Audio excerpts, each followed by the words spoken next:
Le penseur arabe Ali Muhammad al-Shurafa dit « La théorie de l'État selon la législation divine dans le glorieux Coran repose sur le principe suivant. Si l'individu est réformé, la société sera réformée. Cela signifie que la sagesse divine a voulu commencer par éduquer les individus en leur enseignant à appliquer la méthodologie divine. Cette méthodologie inculque aux individus les valeurs de l'éthique coranique et les qualités des croyants mentionnés dans le Saint-Coran afin de corriger leur comportement pour qu'ils s'accordent avec les hautes valeurs morales. Ainsi, Dieu a décrit son messager وَإِنَّكَ لَعَلَى خُلُقٍ عَظِيمٍ. Dieu a également qualifié le prophète de miséricorde en disant وَمَا أَرْسَلْنَاكَ إِلَّا رَحْمَةً لِلْعَالَمِينَ. Si les dirigeants parviennent à mettre en œuvre la méthodologie divine pour établir une éthique humaine dans les relations sociales et les interactions, et si chaque individu adhère aux principes de cette méthodologie dans son comportement et ses pratiques, que ce soit dans l'éducation, le travail, les responsabilités familiales ou tous les aspects de la vie, alors la société prospérera. Cette adhésion se manifeste par la compassion, la justice, la bienfaisance, l'égalité, le respect des droits humains, la tolérance, le pardon des erreurs non intentionnelles et le traitement bienveillant de tous. Elle inclut également la coopération dans la piété et la droiture, l'évitement du péché et de l'agression, le rejet de toute forme d'injustice, l'accomplissement des responsabilités avec sincérité et honnêteté, l'abstention des jugements négatifs et l'attribution des droits à leurs propriétaires légitimes. Ces valeurs coraniques et les qualités des croyants unissent les gens autour d'un cœur commun, les rassemblant sous la guidance claire du livre de Dieu. Si les sociétés réussissent à reformuler la personnalité et le comportement des musulmans selon la méthodologie divine, elles pourraient devenir les nations les plus grandes et les plus avancées, guidant l'humanité vers la construction de la cité idéale et vertueuse.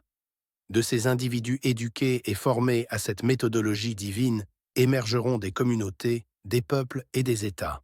Lorsque les dirigeants incarnent ces qualités, les sociétés islamiques atteignent les rangs des nations les plus développées, réalisant miséricorde, justice et stabilité. Les gens vivent en frères et sœurs aimants et coopératifs, appartenant à une société solidaire et unie. Les États islamiques adoptent des constitutions fondées sur les valeurs coraniques, évitant ainsi les conflits entre factions et les rivalités partisanes. Dans ce cadre, l'éthique est placée au-dessus des actes d'adoration, car Dieu a fait de l'adoration un moyen d'atteindre une moralité élevée. Ainsi, les individus dans la société suivent une constitution unifiée basée sur le Coran dans leurs relations et leurs transactions. Les tentatives de fonder des systèmes de gouvernance après la mort du prophète, paix et bénédiction sur lui, ont échoué, parce que ses successeurs n'ont pas saisi la sagesse des actes d'adoration ni cru dans la législation divine. Cela inclut la législation des actes d'adoration et leur sagesse, l'interdiction des péchés pour protéger les musulmans, l'application des commandements divins et l'adhésion à la méthodologie divine dans le comportement. Par conséquent, ils ont échoué à établir des sociétés fondées sur la législation divine, un échec qui persiste jusqu'à ce jour.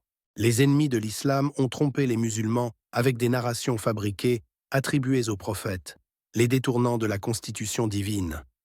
Égarés parmi des narrations contradictoires, ils se sont divisés en sectes et partis, s'affrontant pour des intérêts mondains et des luttes de pouvoir. Ils ont oublié Dieu, et il les a fait oublier eux-mêmes. Ils se sont éloignés du chemin droit, permettant aux nations de les dominer, d'occuper leurs terres, de piller leurs richesses, de violer leur souveraineté et de déplacer leur population, les laissant errer en quête de refuge. Tout cela est survenu parce qu'ils se sont détournés de la feuille de route divine qui leur avait été tracée pour assurer leur sécurité, stabilité, dignité et paix.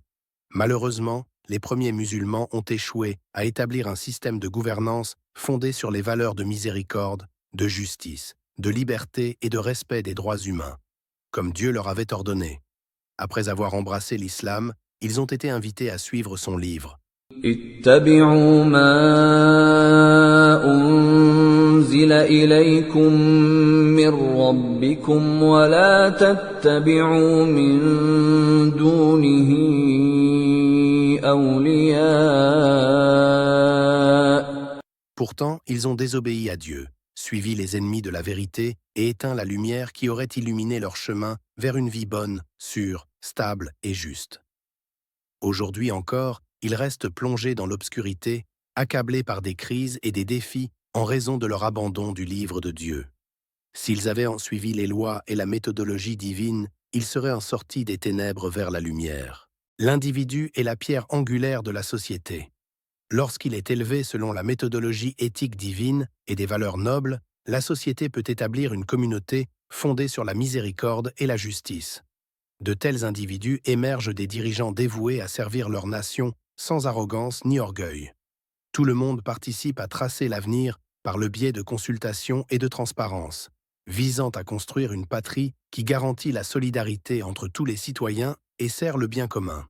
Les dirigeants responsables du développement humain, économique et social agissent avec plus d'intégrité, de responsabilité et d'ouverture, permettant des discussions honnêtes sur les aspirations de la société en matière de liberté, de justice et d'égalité.